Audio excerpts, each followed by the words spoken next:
Hi there, welcome back to American Lingo Academy. I'm Luna, and today we're diving into 10 super useful expressions that native English speakers use all the time.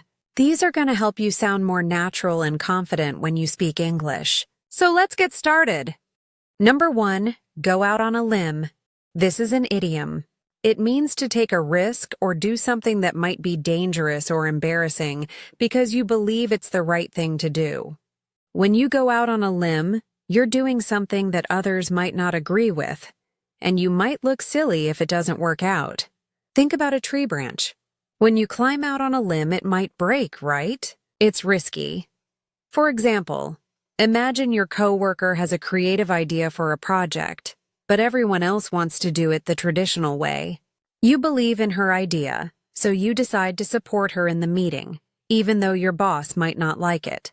You can say, I'm going out on a limb here, but I think Sarah's idea could really work. We should give it a try. Here's another one. Let's say you're buying a gift for someone you just started dating. You're not totally sure what they like yet, but you buy something personal anyway. Your friend might say, wow, you're really going out on a limb with that gift. What if they don't like it? Number 2, at the drop of a hat. This is also an idiom. It means immediately, without hesitation, or without needing any time to think about it. If someone does something at the drop of a hat, they do it right away, super fast. Imagine an old-fashioned race where someone drops a hat to signal the start. As soon as that hat drops, boom, the race begins. That's how quickly this happens. For example, imagine your best friend calls you and says she's feeling sad and needs someone to talk to. You immediately grab your keys and drive to her house. Later, you might tell someone, when my best friend needs me, I'm there at the drop of a hat. Nothing is more important than being there for her. Here's another one. Maybe you work with someone who's always ready to help. Whenever the boss asks for a volunteer, this person raises their hand immediately. You might say, John would help with anything at the drop of a hat. He never says no. Number 3, people look up to you. This is a phrasal verb. When people look up to you, it means they admire you and respect you. They see you as a role model or someone they want to be like. It's a really positive expression. Think about physically looking up at someone taller than you. When you look up to someone, you see them as being above you in terms of respect and admiration. For example, let's say you're a teacher, and one of your students writes you a letter at the end of the year. In the letter, she says, "Thank you for being such an amazing teacher. You inspire me every day." People look up to you because you're kind, smart, and you never give up. Here's another one. Maybe you have an older sister who's a doctor and volunteers at a homeless shelter every weekend. Your little cousin always talks about her. You might say, my sister is such a good person. Everyone in our family looks up to her. She's always helping others. Number 4, cut and dried. This is an idiom. It means something is simple, clear, and definite. There's no confusion, no gray area. Everything is straightforward and easy to understand. When something is cut and dried, there's no room for debate or uncertainty.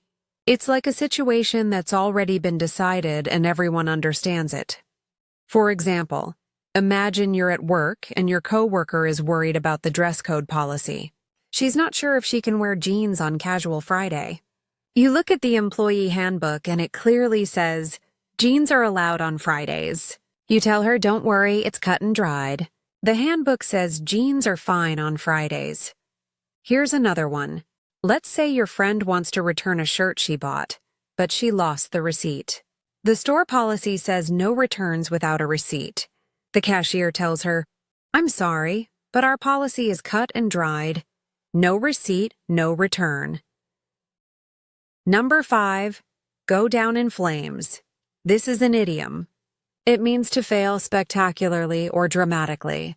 When something goes down in flames, it doesn't just fail, it fails badly and everyone can see it. Think about an airplane crashing and burning. That's a dramatic, obvious failure. That's what this expression describes. For example, Imagine your friend spent weeks preparing for a big presentation at work, but on the day of the presentation, his computer crashed. He forgot his notes and he stuttered through the whole thing. Afterward, he might say that presentation went down in flames. It was a complete disaster. Here's another one. Maybe you tried to throw a surprise party for your mom, but she found out about it early. Half the guests canceled, and the cake was delivered to the wrong address. You might tell your friend, "My surprise party plan went down in flames. Nothing worked out the way I hoped." Number 6. Look it up. This is a phrasal verb. It means to search for information in a book, on the internet, or in any reference source. When you don't know something and you want to find the answer, you look it up. It's super common and very useful for language learners like you.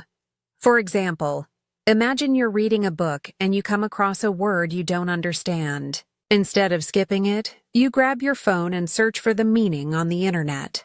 Your friend asks how you learned that word, and you say, "I didn't know what it meant, so I looked it up online." It means to be very careful and cautious. Here's another one. Let's say you're having a debate with your brother about which city is the capital of Australia. You think it's Sydney, but he thinks it's Canberra. He says, "I'm pretty sure it's Canberra, but if you don't believe me, just look it up." Number 7. Fit the bill. This is an idiom. It means something is exactly what you need, or exactly right for a particular purpose. When something fits the bill, it's perfect for the situation. Imagine you have a checklist of requirements, and something meets all of them perfectly. That's fitting the bill. For example, imagine you're looking for a new apartment. You need 2 bedrooms, a parking space, and it has to be close to your office. You finally find one that has everything you want. You tell your friend, "I found the perfect place. It has 2 bedrooms, parking, and it's only 10 minutes from work. It really fits the bill." Here's another one. Maybe your company is hiring a new manager and they need someone with 5 years of experience, excellent communication skills, and leadership ability. They interview a candidate who has all these qualities. The interviewer might say, "This candidate really fits the bill. She has everything we're looking for." Number 8. Race against the clock. This is an idiom. It means you're trying to finish something before time runs out. You're in a hurry because you have a deadline and not much time left. Imagine racing against an actual clock, trying to beat it before it reaches 0. That's the feeling this expression describes. For example, imagine you have a big essay due tomorrow morning, but you haven't started writing it yet. It's already 10 p.m. and you have so much work to do. You sit down at your computer and start typing as fast as you can.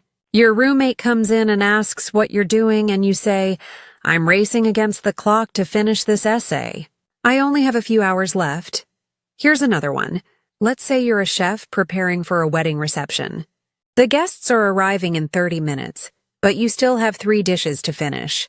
You're working as quickly as possible in the kitchen. Your assistant might say, "We're really racing against the clock here. We need to get this done before the guests sit down." Number 9. Something or someone is missing.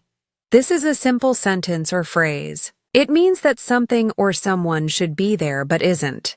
You notice that something is absent or gone. It's a very common and useful phrase for everyday situations.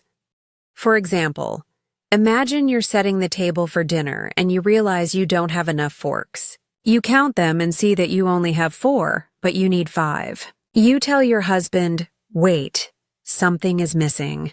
We need 1 more fork. Can you grab another one from the drawer?" Here's another one. Maybe you're in a meeting at work and you notice that one of your coworkers isn't there. She's usually always on time. You ask your boss, "Is Sarah coming today?" Someone is missing. Where is she? Number 10. All bark and no bite. This is an idiom. It means someone talks tough or makes threats, but they never actually do anything. They're not really dangerous or serious. Think about a dog that barks loudly but would never actually bite you. That's what this expression describes. Someone who seems scary but really isn't. For example, Imagine your neighbor is always complaining about the noise in the building and threatening to call the police on everyone, but he never actually does anything about it. He just complains. You might tell your friend, "Don't worry about him.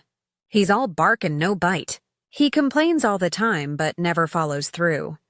Here's another one. Maybe you have a boss who's always saying she's going to fire people if they're late, but she never actually fires anyone. Everyone knows she's not serious. Your coworker might say, "Don't stress about being late today. She's all bark and no bite. She threatens people all the time but never does anything." And that's it. Those are 10 awesome expressions that'll help you sound more like a native speaker. I really hope you enjoyed today's lesson and that these expressions make sense to you now. Remember, the best way to learn is to practice using them in your own conversations. Try them out with your friends or write them down in a sentence. Thanks so much for watching, and I'll see you tomorrow with another great lesson.